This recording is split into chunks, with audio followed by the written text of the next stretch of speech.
ஈரோடு கிழக்கு தொகுதி இடைத்தேர்தலுக்கான வேட்புமனு தாக்கல் இன்று தொடங்குகிறது. ஈரோடு கிழக்கு தொகுதி எம்எல்ஏவாக இருந்த EBKS இளங்கோவன் உடல்நலக்குறைவால் கடந்த மாதம் காலமானார். அதனைத் தொடர்ந்து அந்த தொகுதிக்கு இடைத்தேர்தல் அடுத்த மாதம் 5ஆம் தேதி நடைபெறுகிறது.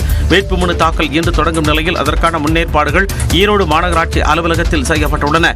காலை 11 மணி முதல் மதியம் 3 மணி வரை மனு தாக்கல் செய்யலாம். வேட்பாளர்களுடன் 5 பேருக்கு மட்டுமே அனுமதி அளிக்கப்படும் என்று அறிவிக்கப்பட்டுள்ளது. மாநகராட்சி வளாகம் முழுவதும் 13 இடங்களில் CCTV கேமராக்கள் பொருத்தப்பட்டுள்ளன. இந்த ஏற்பாடுகளை தேர்தல் நடத்தும் அலுவலர் மணிஷ் ஆய்வு செய்தார். வரும் 17ஆம் தேதி வரை வேட்புமனு தாக்கல் செய்ய அவகாசம் வழங்கப்பட்டுள்ளது. ஈரோடு கிழக்கு தொகுதிக்கு பிப்ரவரி 5ஆம் தேதி வாக்குப்பதிவு நடைபெறும் நிலையில் பிப்ரவரி 8ஆம் தேதி வாக்குகள் எண்ணப்பட்டு முடிவு அறிவிக்கப்பட உள்ளது. நாமக்கல் மாவட்டத்தில் வெல்லம் தயாரிக்கும் ஆலைகளில் 10 டன் சர்க்கரை பறிமுதல் செய்யப்பட்டது.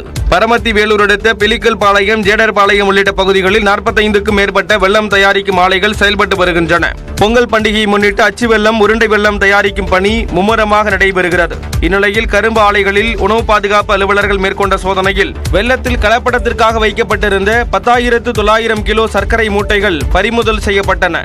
ஆலையில் தயாரித்து வைக்கப்பட்டிருந்த வெல்லத்தின் மாதிரிகள் சேகரிக்கப்பட்டு பரிசோதனைக்காக அனுப்பி வைக்கப்பட்டன.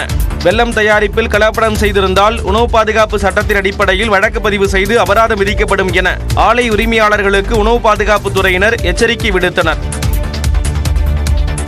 தங்களை பராமரிக்க கோரி யானைகள் உங்களிடம் புகார் அளித்ததா என மனுதாரர் ரங்கராஜன் நரசிம்மனுக்கு உயர்நீதிமன்றம் கேள்வி எழுப்பியுள்ளது.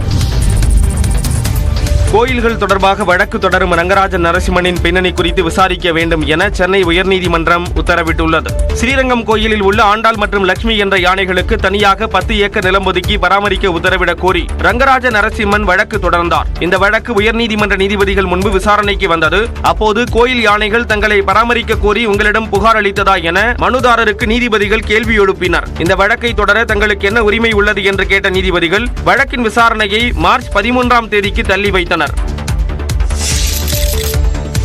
விக்கிரவாண்டியில் தனியார் பள்ளியின் கழிவுநீர் தொட்டியில் விழுந்து இறந்த சிறுமியின் மரணத்தில் சந்தேகம் இருப்பதாக பெற்றோர் மாவட்ட SPயிடம் புகார் அளித்துள்ளனர்.